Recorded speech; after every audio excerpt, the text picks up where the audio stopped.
우리 사랑하는 우리 영광교회 성도님들 다 명절날 또 가족들과 함께 주님의 은혜 가운데 잘 보내셨을 거라고 믿고요. 오늘 민수기서 이제 말씀을 통해서 다시 한번 하나님을 위하여 이스라엘을 속죄하는 것이 얼마나 귀한 일이고, 또 우리가 이 부분에 있어서 하나님의 마음, 우리 또 주일날 설교 들은 것처럼 으떳 사행인데 의롭게 사는 것이 얼마나 중요한지를 다시 한번 말씀을 통해서 확인하고자 합니다. 이스라엘을 저주하고자 시도한 집요한 노력이 이제 실패로 끝났을 때, 이 발람이라는 메소포타미아 이 무당 이 사람은 아주 기가 막힌, 하나님이 이스라엘 백성을 죽일 수밖에 없는 그런 꾀를 내어서 오늘 자신의 고용주에게 제안을 합니다. 그건 뭐냐면은 젊은 모압 여자를 보내서 이스라엘 남자들을 유혹하고 그들이 우상 숭배할 수밖에 없게끔 만들면은 하나님이라는 분은 공의의 하나님이기 때문에 틀림없이 심판하시고 죽이실 거니까 우리 모압 여자들을 데려다가 이스라엘 남자들을 유혹해서 그들을 음란함에 빠지게 하고 하나님 앞에 도저히 심판을 당할 수밖에 없는 그런 우상 숭배를 하게 만들어서 그들을 죽이면은 하나님은 그 백성을 심판하실 수밖에 없다, 이런 제안을 한 겁니다. 정말 어쩔 때는 사탄이 예수 그리스도가 하나님의 아들이시고 그리스도이고 메시아이신 걸 아는 것처럼 이 악인들이, 악한 사람들이 어쩔 때는 하나님을 더 잘하는 것 같아요. 그들이 믿지 않고 하나님을 경외하지 않아서 그렇지 하나님이란 분이 어떤 분인지를 너무 잘하는 거예요. 이렇게 하면은 하나님이 심판을 안 할 수가 없다는 거예요. 이스라엘 백성들은 자신들이 범죄하면서도 이것이 하나님의 심판을 가져오는지 모르는데, 이 발람과 이 악인들은 이렇게 하면은 하나님이 심판할 수밖에 없다는 것을 너무 잘 아는 거예요. 그래서 오늘 하나님께서 어쩔 수 없이 이스라엘 백성들을 징계하시고 심판하는 내용이 나옵니다. 이스라엘의 음란함, 부도덕함, 우상 숭배는 하나님의 심판을 가져올 수밖에 없어서 오늘 성경 말씀 보니까 2만 4천 명이 2만 4천 명이라는 숫자가 그 당시에 얼마나 큰 숫자였겠습니까? 2만 4천 명이라는 숫자가 하나님 앞에서 심판을 당해서 죽을 수밖에 없었습니다. 우리 6절 말씀을 우리 같이 한번 다시 한번 읽어보면요, 이렇게 나와 있습니다. 우리 6절 말씀을 같이 한번 읽겠습니다. 시작. 이스라엘 자손의 온 회중이 해막문에서 울 때에 이스라엘 자손은 한 사람이 모세와 온 회중의 눈앞에 미디안의 한 여인을 데리고 그의 형제에게로 온지라. 여러분, 어떻게 이렇게 타락할 수가 있을까요? 지금 하나님의 심판을 당하고 사람들이 지금 죽어가고 있으면서 모세와 온 회중이 지금 지켜보고 있는데 그 눈앞에서 시므온의 족장인 시므리아가 미디안 여인 고스비를 데리고 가서 그 음란함과 또 쾌락과 정욕을 즐기고 또 부도덕한 일로 하나님의 심판을 가져올 수밖에 없는 일을 또 하고 있는 겁니다. 이때 바로 비느하스가 이 하나님의 공의의 심판을 대행해서 이 두 사람을 죽임으로 말미암아서 이제 연병이 그치고 재앙이 끝나게 되는 내용입니다. 하나님은 이 비느하스를 가리켜서 하나님의 마음을 대신해서 분노했다고 하시면서 엄청난 축복을 해주시고 있습니다. 그 축복의 내용이 뭐냐면 12절 13절 말씀을 우리 같이 한번 보면요, 어떤 축복을 받았는지 성경이 기록되어 있습니다. 우리 12절 13절 말씀 같이 한번 읽겠습니다. 시작.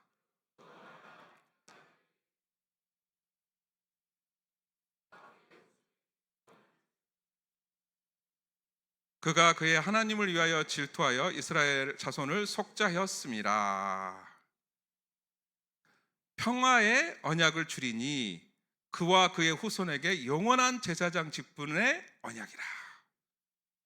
이 비느하스의 하나님을 향한 열심, 하나님의 마음을 대변하여 하나님의 마음을 순종한 이 결과로 말미암아서 이후의 자손들은 영원한 하나님의 역사를 받는데 제사장의 축복을 받는 겁니다. 이게 왜 중요하냐면요, 창세기 49장 5절 6절 말씀을 보면 이 말씀이 왜 그렇게 중요한지를 우리가 알 수가 있습니다. 우리 창세기 49장 5절 6절 말씀, 방송실 감사합니다. 같이 한번 읽겠습니다. 시작.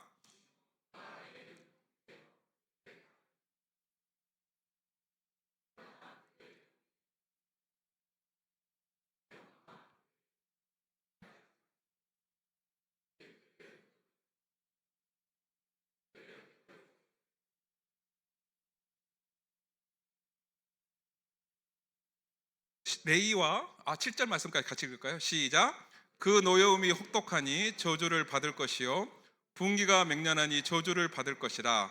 내가 그들을 야곱 중에서 나누며 이스라엘 중에서 흩으리로다. 이 배경을 아시죠? 이 레이와 시므온이 가장 잔인하게 이제 사람들을 살해하고 나서 이 야곱이 마지막 예언으로 시므온과 레이는 칼은 폭력의 도구다. 내 호나 그들의 모의에 상관하지 말지어다. 그러면서 내가 그들을 야곱 중에서 나누며 이스라엘 중에서 흩으리로다. 이게 바로 이제 레이와 시므온이 받은 야곱을 통한 예언입니다. 근데 이 예언은 성취가 됐을까요? 안 됐을까요? 성취가 되었습니다. 레이 지파는 다 흩어져서 살아야 돼요. 레이 지파끼리 뭉쳐서 사는 게 안 돼요. 다 흩어져서 살아야 돼요. 그런데 흩어지긴 흩어지는데 뭐로 흩어졌느냐가 중요해요. 율법 교사로 흩어졌고 제사장으로 흩어졌고 가장 이스라엘 백성들의 정신적인 지주 역할을 하는 그런 율법의 스승이 되는, 율법에 이끄는 지도자가 되는 역할을 하게 됩니다. 야곱의 예언을 하나님께서 그대로 다 이루어지었지만 그 저주가 축복으로 바뀌는 순간입니다. 제가 신학대학원에서 그게 벌써 몇 년 전입니까? 근데 이 수업을 들을 때 그렇게 감동이 크더라고요. 이 민수기서 말씀을 들으면서 그때 들은 설교 내용이 또 강의 내용이 생각이 나더라고요. 이 비느하스의 창으로 말미암아서 레이 지파는 흩어지긴 흩어지는데 그 저주가 축복으로 바뀌었다는 거예요. 김이보 교수님이라는 분이 이 비느하스 사건이 결정적으로 저주를 축복으로 바꾸는 사건이었고, 우리에게 하나님께서 어떤 부분을 예언으로 하신 것을 우리는 그냥 운명론적으로 숙명론으로 받아들이는데, 그것이 전지전능하신 하나님 안에서 어떻게든지 그것이 축복으로, 그것이 우리에게 가장 좋은 것으로 바꾸실 수 있는 분이 하나님이시라는 거예요. 절대로 우리는 운명론, 숙명론으로 사는 사람이 아니라는 거예요. 예정론조차도 운명론, 숙명론을 얘기하는 것이 아니고 우리에게 어떻게 하든지 하나님이 축복으로 바꾸실 수 있다는 것을 우리에게 알려주신다는 거예요. 레이 지파는 영원한 제사장이 되어서 영광을 얻게 됩니다. 그런데 오늘 사건에 나오는 시므온 지파는 똑같이 야곱의 예언 가운데서 저주를 받았는데, 오늘 사건으로 말미암아서 이스라엘 백성들에서 음란과 우상 숭배로 말미암아서 결국에는 시므온 지파는 멸망의 길로 가게 됩니다. 똑같은 예언을 받았지만 한 지파는 제사장이 되고 율법 교사가 되고 이스라엘 백성들의 영적인 지도자가 되고, 한 지파는 흩어져서 완전히 사라져버리는 그런 심판을 받게 된 겁니다. 그래서 우리가 하나님으로부터 우리가 어떤 부분을 받았다 할지라도 그것을 운명론, 숙명론으로 받아들이지 마시고 얼마든지 전지전능하신 주님 안에서 그것이 축복으로 바뀔 수 있고 가문을 살릴 수 있고 온 가족을 살릴 수 있다는 것을 오늘 본문을 통해서 우리가 다시 한번 확인할 수가 있습니다.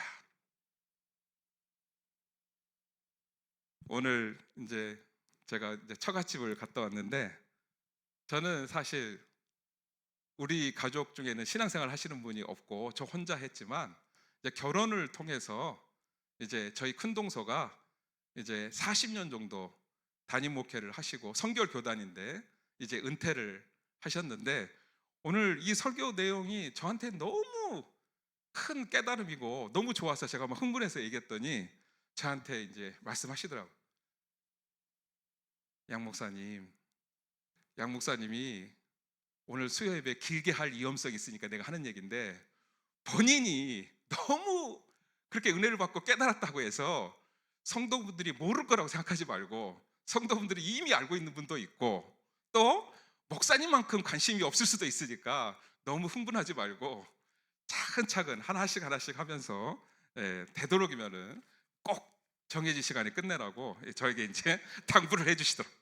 근데 정말 이 설교를 준비하면서 너무 내가 흥분이 돼가지고 신학대학원 때 들었던 수업도 생각나고, 정말 이 시므온 지파, 레위 지파, 이 두 지파가 결정적으로 오늘 본문 사건에서 완전히 갈리거든요.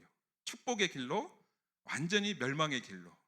그러면서 이제 내 마음이 막 흥분됐는데, 감사하게도 우리 큰동서가 이제 잘 저를 흥분을 가라앉혀 주시고, 그리고 정시간에 끝내는 것이 얼마나 중요한지를 다시 알려주시고 이제 헤어졌는데, 참 얼마나 수요예배 설교를 하시고 싶으실까. 그러니까 원래 수학 교사셨다가 이제 하나님의 부르심을 받고 신학을 해서 이제 담임 목회를 하시고, 이제 40년 동안 하시고 나서 지금 은퇴하시고 이제 정말 그 후영리 시골에 이제 들어가서 인적도 별로 없는 곳에 들어가셔서 사시는데, 이 수요예배 때 얼마나 설교를 하고 싶으실까. 헤어지면서 이제 저도 이제 그런 생각이 들더라고요. 그래서 이제 다시 한번 하나님께서 말씀을 이렇게 나눌 수 있는 이 시간이 얼마나 축복의 시간이고 또 이 시간이 얼마나 귀한지를 이제 다시 한번 확인했습니다. 네, 여러분들 다 아는 내용일 수도 있습니다. 여러분들이 또 관심이 없을 수도 있는데, 오늘 이 본문의 말씀은 왜 중요하냐면, 정말 우리가 어떻게 하느냐에 따라서 우리 가족과 가문이 어떻게 될 수도 있다는 거예요. 내 한 사람이 어떻게 하느냐에 따라서 우리 가족과 가문의 앞길이 결정될 수도 있다는 겁니다. 이 비느하스가 정말 하나님의 마음에 모든 주파수를 맞추고 하나님이 뭘 원하실까, 그 하나님의 마음에 모든 것을 집중하고 창을 들어서 그 음란의 죄, 우상 숭배의 죄 현장에서 하나님의 심판을 대행했을 때 하나님이 얼마나 기쁘셨는지, 너와 너의 자손은 영원한 제사장이 될 것이다. 그 축복을 해주시고 시므온 지파는 이제 내리막길을 가게 됩니다. 어떻게 하냐면, 시므온 지파는 유다 지파가 땅을 차지할 때, 이제 여호수아를 살펴보겠지만 독자적으로 땅을 차지하지 못합니다. 유다 지파가 땅을 차지할 때 더부살이로 땅을 차지해요. 그만큼 세력이 약화됐다는 거죠. 그러면 시므온 지파가 원래부터 그렇게 세력이 약화됐느냐? 성경을 보면요, 출애굽 사건 이후에 시내산 언약 체결할 때만 해도 전쟁을 할 수 있는 장정 20세 이상이 59,300명이었어요. 굉장히 세력이 있는 지파였습니다. 그런데 민수기서 끝에 가서 2차 조사를 하면은 22,200명으로 이 남자 20세 이상의 전쟁을 할 수 있는 장정이 3만 명이 줄어버리는 거예요. 이거는 보통 숫자가 아니거든요. 그 옛날에 20세 이상의 남자 장정이 3만 명이 갑자기 이렇게 줄 수가 있을까? 학자들 대부분은 오늘 사건을 결정적으로 봅니다. 이 바알브올의 이 시므온 지파 중에서 족장이라는 사람이 모세와 온 회중 앞에서 모함 여자를 데리고 가서 음란함으로 우상 숭배에 빠지면서 그렇게 자기 장막으로 들어갈 정도로 타락했다면, 시므온 지파들 대부분은 그 생각에 다 동의했을 것이다. 그래서 하나님이 24,000명을 징계로 죽이는데 그 대부분은 시므온 지파였을 거라고 추측을 하는 겁니다. 왜냐하면 이 인구조사가 다른 지파는 별로 차이가 없는데 시므온 지파만 이렇게 59,300명에서 22,200명으로 이렇게 3만 명이 줄어들 수가 있을까? 이 바알보올 사건이 결정적이었다고 보는 겁니다. 광야가 이제 미드바르죠. 미드바르. 그래서 이 다바르, 하나님의 말씀이 함께 하지 않으면은 광야는 타락하기가 너무 좋은 곳입니다. 원망하기 좋고 불평하기 좋고 또 없는 것이 너무 많아서 못 살겠다고 계속해서 악한 마음을 가지기 쉽고 우상 숭배 쪽으로 빠지기 쉽고, 가장 하나님을 힘들게 했던 것 중에 하나는 외국으로 돌아가자. 애굽으로 돌아가자. 더 이상 여기서 못 살겠다. 여러분 그렇지 않겠습니까? 정말 결혼한 부부가 서로가 정말 맞춰가고 서로가 사랑하고 또 서로가 또 알아가고 그러기에 살아가면서 살아가야 되는데, 결혼하자마자 이혼하겠다 하면은 얼마나 힘들겠습니까? 못 살겠다 하면은 그 부부 관계가 얼마나 힘들겠어요. 근데 이스라엘 백성들은 신의 산 언약을 통해서 이제 하나님의 백성이 되었고, 어찌 보면 이제 하나님과 함께 살아가야 될 하나님의 백성이고, 어떻게 보면 신의 산 언약이 결혼식과 같은 건데, 계속 이스라엘 백성들은 틈만 나면은 애굽으로 돌아가겠다, 애굽으로 가겠다, 더 이상 여기서 못 살겠다, 모세와 아론을 죽여서라도 우리가 애굽으로 돌아가자, 이렇게 하니까 하나님 앞에 계속해서 범죄를 하는 겁니다. 하나님의 말씀 미드바르, 광야에서 가장 필요한 다바르, 하나님의 말씀에 순종을 안 하니까 결국 계속해서 이렇게 타락하게 되는 겁니다. 민수기서 16장에 보면은 출애굽 1세대 모세 아론에게 집단적으로 저항하고 집단적으로 반역을 일으킨 사건이 나옵니다. 가나안을 향해서 가려는, 약속의 땅 가나안 땅을 가려고 하는 생각은 하지 않고 계속해서 애굽으로 돌아가고 애굽으로 기어코 가겠다고 하는 이 반역 사건을 주도했던 사람이 고라, 다단, 아비람, 온입니다. 특징은 뭐냐면은 레위 자손인 고라와 르벤 지파 사람인 다단과 아비람이 반역을 주도합니다. 여러분, 왜 레위 지파 중에서도 고라가 이 반역을 주도했을까? 성경을 찾아보니까 아론과 고라는 같은 학렬입니다. 해나자매 학렬이라는 말이 무슨 말인지 알죠? 너무 이렇게 우리 청년들에게 낯선 단어일 수도 있어서 같은 학렬입니다. 같은 학렬. 그런데 아론이 대제사장이 됐어요. 대제사장이 정말 힘든 일을 많이 하거든요. 속죄일 7월 10일 날 대제사장은 발목에 방울을 달고 들어가잖아요. 그래서 지성소에서 정말 하나님 앞에 성결하고 거룩하고 깨끗하면은 살아남지만, 그러지 못했을 때는 죽잖아요. 그래서 방울 소리가 안 들렸을 때는 밖에서 시체를 끄집어내는 거 아닙니까? 그만큼 목숨을 걸고 이스라엘 백성들 위해서 헌신하는데, 이 고라 자손이 보기에는 이 대제사장이 너무 대단해 보이는 거예요. 같은 학렬인데 자기들이 대제사장이 못된 것에 대해서 너무나도 마음속에 불만이 가득한 거예요.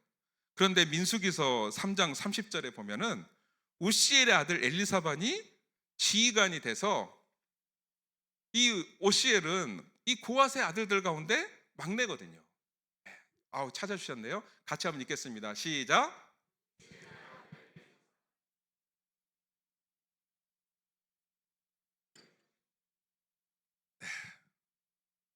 이제 같은 학렬인 아론의 사람들이 대제사장까지 된 거는 그래도 좀 첫째 자손이니까 참을만 한데, 이 오시엘은 막내거든요. 자기는 둘째 집안이고. 근데 막내가 이제 지휘관이 되니까 드디어 이제 불만이 터지는 거예요. 혹시라도 이번 명절날 비교하고 그러지 않았죠? 어느 집 자녀는 이렇고 어느 집 자녀는 이렇고, 이게 다 가족 친척들이 모여서 그 즐겁고 기쁘고 감사할 시간에 서로가 또 비교하고 누구 자녀는 이렇고 누구 자녀는 이렇고. 근데 지금 이 고라 자손들이 이렇게 하고 있는 거예요. 막내 집안에서 지휘관이 나오면 어떻고 첫째 집안에서 대제사장이 나오면 어떻습니까? 근데 이걸 못 참는 거예요. 같은 학렬인 아론에게 대제사장 뺏긴 것도 자신들은 빼앗겼다고 생각하는 거죠. 뺏긴 것도 힘든데 한 집안의 족장의 직분도 막내에게 뺏기자 그 감정을 이기지 못하고 반역을 일으킨 겁니다. 비교에 의한 것이죠. 하나님의 거룩한 위계 질서의 맥락을 모르는 겁니다. 그리고 그 직분이 얼마나 헌신을 요구하고 얼마나 하나님 앞에 목숨을 다해서 정말 해야 되는 일인 줄을 모르고 그냥 군림하고 어떤 계급처럼 생각을 했던 것 같아요. 그 희생과 헌신은 생각하지 않는 거죠. 르벤 지파는 왜 그렇게 그럼 반란에 같이 동참했느냐? 르벤 지파가 12아들 중에 위치가 어디입니까? 최고로 첫 번째 장남입니다. 그런데 범죄함으로 그 지위를 상실했습니다. 창세기 49장 3절 4절 말씀 보면요, 이렇게 나와 있습니다. 창세기 49장 3절 4절 말씀 같이 한번 읽습니다. 시작.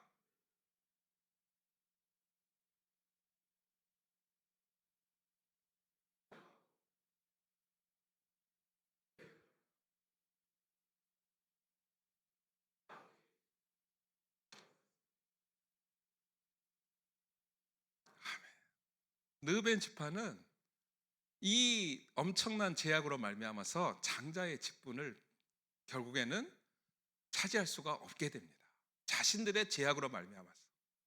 그러니까 여러분, 우리 한 개인이 하나님 앞에 의롭고 정말 하나님 앞에 말씀에 순종해서 사는 것이 나 개인으로 끝나는 게 아니고 내 뒤에 후손들에게 복이 전달되느냐, 아니면은 그들에게 엄청난 부담을 주고 제약을 대가를 치르게 하느냐가 결정되는 겁니다. 이 르벤의 잘못으로 말미암아서 결국엔 장자의 직분을 차지하지 못하고 장자의 직분은 요셉에게 넘어갑니다. 그래서 요셉은 장자는 두 몫을 받을 수 있기 때문에 결국에는 12지파에서 에브라임, 므낫세 두 지파를 차지하게 되는 겁니다. 그래서 이것에 대해서도 자신을 성찰하고 돌아보고 우리 조상이 이런 죄를 범했다면 우리는 정말 하나님 앞에 거룩하고 성결하고 순종하는 삶을 살자, 이런 마음으로 가야 되는데 이들이 보면은 누구를 만나냐면 고라 집안의 자손들을 만납니다. 증거가 어디 나와 있냐면요, 민수기서 2장에 보면 르벤 지파하고 고라 집안의 자손들이 진을 편성할 때 같이 남쪽에 배치해서 같이 살게 됩니다. 불만과 불만이 가득한 사람들끼리 만났으니까 어떻게 되겠습니까? 계속 욕하는 거죠. 이 고라 자손은 대제사장 아론 욕하고 또 지휘관된 오시엘 욕하고, 르벤 지파는 에브라임 므낫세 지파 욕하면서 언제 자기들이 장자였다고, 우리가 원래 장자인데, 이러면서 불만과 불만이 가득 만나가지고 계속 증폭되는 거예요.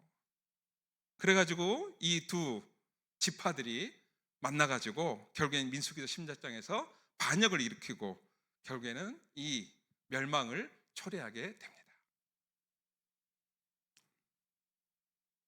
사실 뭐 저도 부끄럽지만 우리가 이제 이런 잘못을 범할 수가 있을 것 같습니다.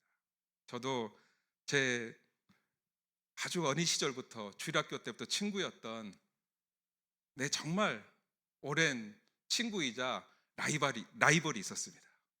우리는 얼마나 서로가 경쟁이 치열했냐면 청년부에서 회장 선거를 할 때 우리 둘 다 서로 회장을 하겠다고 한 사람도 양보 안 하고 끝까지 가자, 그래가지고 우리가 4차 선거까지 갔어요. 저는 1차부터 4차까지 다 제 이름을 썼습니다.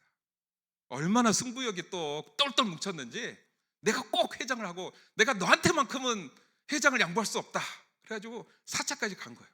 그래서 제가 회장이 됐는데 총무가 된 내 친구가 얼마나 분했던지 시간만 나면 나를 불러가지고 자기가 더 나보다 잘하는 거, 바둑, 저는 바둑이 뭔지도 모르는데 바둑 두자고 하면서 너는 왜 이렇게 바둑을 못 두냐고 또 나를 구박하고 엄청나게.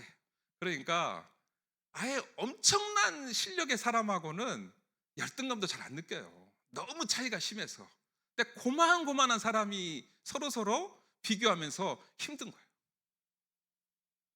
그렇게 우리는 서로 정말 회장과 총무가 돼서 서로 아무튼 엄청나게 서로 이야기하고, 또 그 친구는 또 엄청나게 또 저에 대해서 또 여러 가지로 또 힘들고 어려워하고, 그렇게 해서 이제 시간을 보냈는데, 이제 어느 정도 시간이 돼서 이제 각자가 이제 자신의 위치에서 이제 사역을 하다가 어느 날 이제 소문이 들렸어요. 이제 제 친구가 담임 목사가 됐다는 거예요. 그 순간에 제가 너무 인정을 하기가 싫은 거예요. 담임 목사가 됐다고? 그 정도 그릇은 아닌데, 계속 이렇게 제가 혼자서 생각을 하는 거예요. 그러면서 그 친구의 또 어떤 그 청년부 시절의 어떤 미숙한 점, 약점, 어떤 그런 부분들을 막 이렇게 내 마음대로 생각을 하면서, 그래서는 안 될 텐데 이러면서 제가 이제 그날 밤 이제 지나기 전에 회개를 했습니다. 왜 내가 그 친구를 내가 이렇게 판단하고, 그렇게 하나님이 그 친구를 세우는 일을 내가 이렇게 인정을 못하고 이러고 있을까? 그래서 하나님 앞에 회개하고 축복하고, 그래서 축하 선물도 보내고, 지금도 이제 진주에서 목회 잘하고 있습니다. 여러분, 사탄이 어떤 사람을 무너뜨리려고 하는데 너무 안 무너지는 거예요. 돈, 뭐 이성 문제, 뭐 어떤 것을 해도 유혹에 안 넘어지는 거예요. 사탄이 너무 속상해가지고 이제 사탄 대장한테 갔어요. 사탄 대장한테 가가지고 그 사람이 이렇게 해도 안 무너집니다. 타락을 안 하니 어쩌겠습니까? 사탄 대장이 딱 한 가지 비결을 알려준 거예요. 그 비결을 가지고 사탄이 이제 그 사람에게 갔습니다. 그래서 그 사람에게 딱 한마디 했는데, 그 사람이 바로 그 수행하던 성자였는데 그 수행을 다 때려치우고 바로 타락의 길로 갔습니다. 뭐라고 했을까요? 딱 한마디만 했습니다. 네 친구가 알렉산드리아 주교가 됐대. 딱 한마디 하니까 바로 타락했어. 무슨 말입니까? 그 친구가 자기가 보기에는 그럴 만한 사람이 아니라는 거예요. 나보다 못한 사람이라고 생각하는 거예요. 근데 그 사람이 주교가 됐다고 하니까 수행하던 그 거룩한 성자가 하루아침에 모든 걸 팽개치고 바로 타락의 길로 갔다는 겁니다. 여러분, 우리가 정말 자기하고 너무 차이가 나는 사람하고는 비교하지 않습니다. 근데 고만고만한 사람하고 비교할 때 시험에 들고 힘든 것 같아요. 저만 그런가요? 그래서 고만고만한 사람, 제가 제 친구가 담임 목사가 됐다는 소식을 들었을 때 그 몇 시간 동안 내가 그렇게 힘들어하는 나의 모습을 보면서, 인정하기 싫어하는 나의 모습을 보면서 정말 주님의 은혜가 아니면 정말 어렵겠구나. 그래도 주님께서 깨닫게 하시고, 그래서 몇 시간 후에 회개하게 하시고 친구를 축복하게 하시고 그런 과정을 겪었는데, 여러분, 우리가 이 르벤 지파 고라 자손을 보면서 무슨 생각을 해야 되냐면은, 우리가 항상 그 유혹에 말려들 수 있다는 생각을 해야 돼요. 우리 김세훈 조사님이 찬양을 너무 잘하잖아요. 저한테는 전혀 스트레스가 안 되거든요. 이건 너무 차이가 있어서 아예 비교할 생각을 안 해요. 중요한 거는 비슷할 때가 문제예요. 비슷할 때가, 고만고만할 때가 문제예요.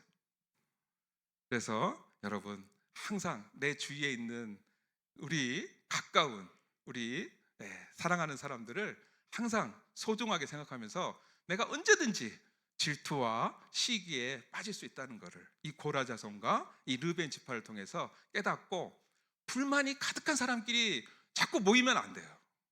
이거 보십시오. 이렇게 같은 지파 불만이 가득한 사람끼리 모이니까 이 불만이 결국에는 반역으로 일어나고, 집단적인 하나님 앞에 반역으로 일어난 가운데 다 멸망의 길로 가지 않습니까?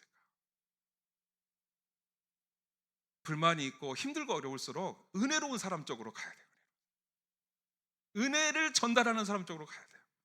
가장 좋은 것은 아예 그 마음을 하나님 앞에 빨리 회개하는 게 좋지만, 진정이 안 되거든 은혜의 사람한테 가야 돼요. 은혜의 사람한테. 자기의 불만을 증폭시킬 수 있는 사람으로 가지 말고 은혜의 사람으로 가야 됨을 다시 한번 알려주고 있습니다. 요한복음 21장 21절 22절에는 예수님께서 베드로에게 이렇게 말씀하십니다. 같이 한번 읽습니다. 시작.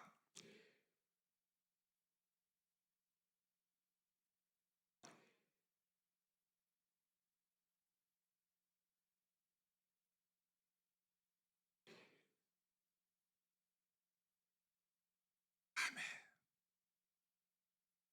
여러분, 저는 이 성경 구절 볼 때마다 참 그렇게 하나님이 나에게 필요한 말씀을 주시는지 너무 감사합니다.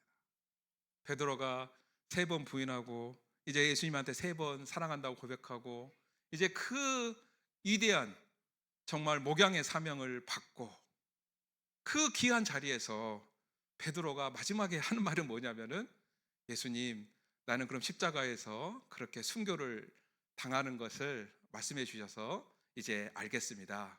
그럼 그걸로 끝나야 되는데 이제 사명 순종 잘하겠습니다. 근데 베드로가 마지막에 물어보는 건 뭐예요? 그러면 요한은 어떻게 되겠습니까? 예수님이 말씀하십니다. 네게 무슨 상관이냐? 너는 나를 따르라. What is that to you? You must follow me. 그게 너하고 무슨 상관이냐? 너는 나를 따르라. 베드로의 마음을 너무나도 예수님이 잘 아시는 거죠. 성경에 보면 베드로하고 요한하고 막 달리기 시합을 하는 장면도 나옵니다. 누가 먼저 달려갈 것인가?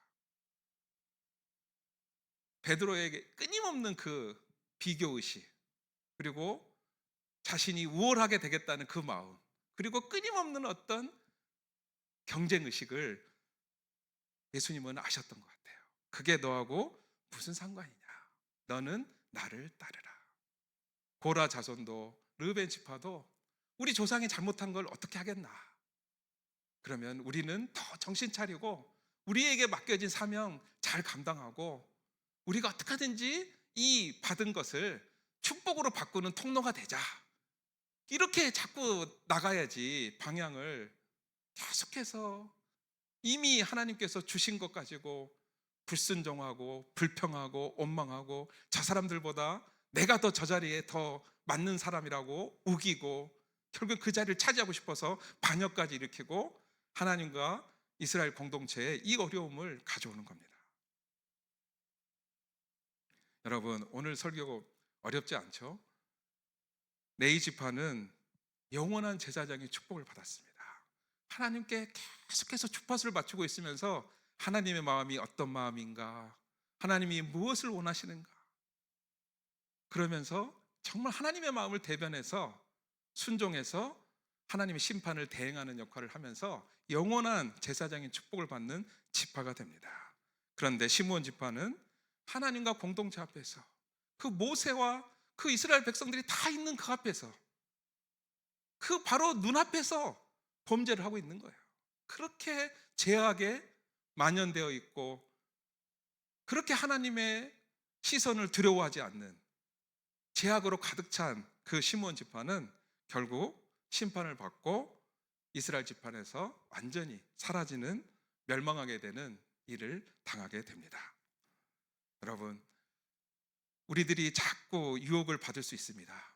사람들 앞에 높아지려고 하고 사람들 앞에 인정받으려고 하고 어떻게 하는지 사람들 앞에서 계속해서 자기의 어떤 것을 증명하려고 하고, 그러나 하나님은 무엇을 말씀하시냐면 하나님이 우리에게 주신 일, 우리에게 하라고 하신 일, 우리에게 주신 사명에 묵묵히 순종하는 사람을 계속해서 눈여겨보시고 지켜보시고 영원한 축복으로 우리에게 갚아 주신다는 겁니다.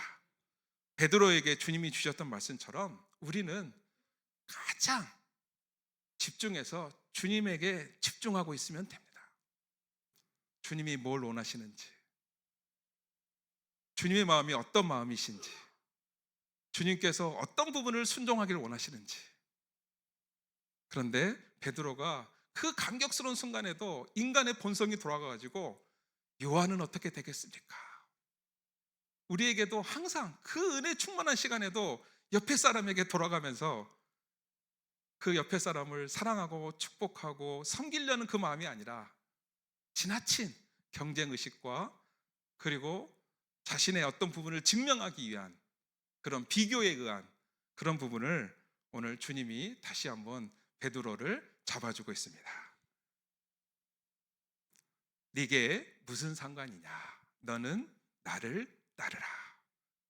그래서 여러분, 지난번에도 말씀드렸지만 비교라는 것이 비참해지고 교만한 건데, 정말 우리가 넘버원에 계속해서 유혹을 받는 이 세상 가운데 우리 자신도 온리 원, 스페셜 원, 이 세상에 단 하나밖에 없는 온리 원, 그렇게 하나님 우리를 귀하게 보시는데 우리가 온리 원의 사명에 순종하고 나에게 주신 그 사명, 그리고 자녀들도 정말, 우리 가족들도 정말 온리 원으로 비교하지 말고 정말 귀한, 유일한, 스페셜한 존재로 온리온으로 여기면서 우리는 주님께 시선을 고정하면서 주님이 가로가신 그 길에 순종해서 정말 주님께 칭찬받고 주님의 축복을 마음껏 누리는 우리 사랑하는 성도들 되시기를